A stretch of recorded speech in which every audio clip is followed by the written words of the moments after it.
Assalamualaikum warahmatullahi wabarakatuh. Perkenalkan, nama saya Yosmiatul Hasana, NPM A1A020069, Prodi Pendidikan Bahasa Indonesia kelas 1B, mata kuliah Pendidikan Agama. Di sini saya akan menjelaskan subtema materi 4 mengenai sumber hukum Islam. Yang pertama, pengertian sumber ajaran Islam. Sumber ajaran Islam ialah segala sesuatu yang merujuk pada pedoman, acuan, atau segala sesuatu yang mengatur tentang syariat Islam. Ada 3 sumber ajaran Islam. Yang pertama, Al-Quran, kedua As-Sunnah, dan ketiga Ijtihad. Kedudukan Al-Quran sebagai sumber hukum Islam yang pertama.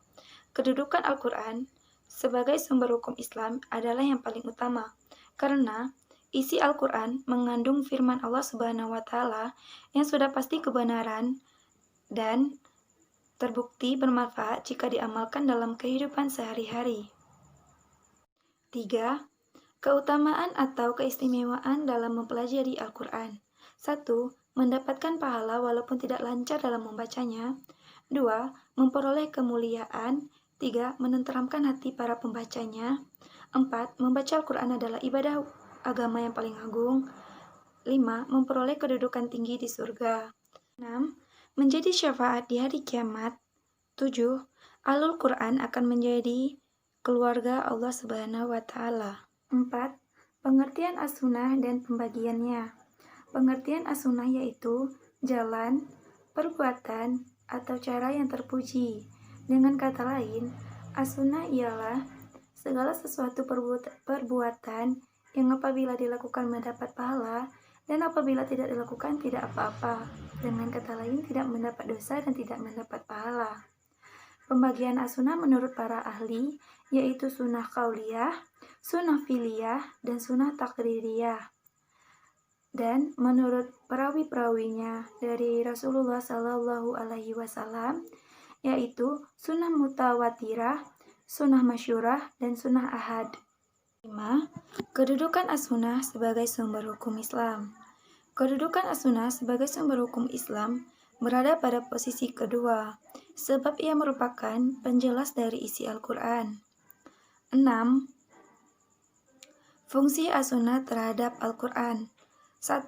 Memperkuat hukum Al-Quran. 2. Memperjelas atau memperinci isi Al-Quran. Ketiga, menetapkan hukum baru yang tidak termuat dalam Al-Quran. 7. Pengertian ijtihad. Ijtihad berasal dari bahasa Arab ijtihada yajtahidu ijtihadan, yang berarti mengerahkan segala kemampuan dalam menanggung beban. Dengan kata lain, ijtihad dilakukan ketika ada pekerjaan yang sulit dilakukan. Orang yang melakukan ijtihad disebut dengan mujtahid, di mana orang tersebut adalah orang yang ahli hadis dan Al-Quran. 8. Fungsi dan kedudukan ijtihad dalam sumber hukum Islam. Fungsinya yaitu untuk menetapkan suatu hukum yang dimana tidak dimuat dalam Al-Quran dan hadis. Kedudukannya sebagai penetap hukum setelah Al-Quran dan hadis apabila Al-Quran dan hadis tidak memuat hukum yang dimaksud secara rinci dan jelas. Dengan kata lain, posisi ijtihad dalam sumber hukum Islam berada pada posisi ketiga. Sekian penjelasan mengenai sumber hukum Islam dari saya. Mohon maaf apabila ada kesalahan. Terima kasih. Jangan lupa like, comment, and subscribe.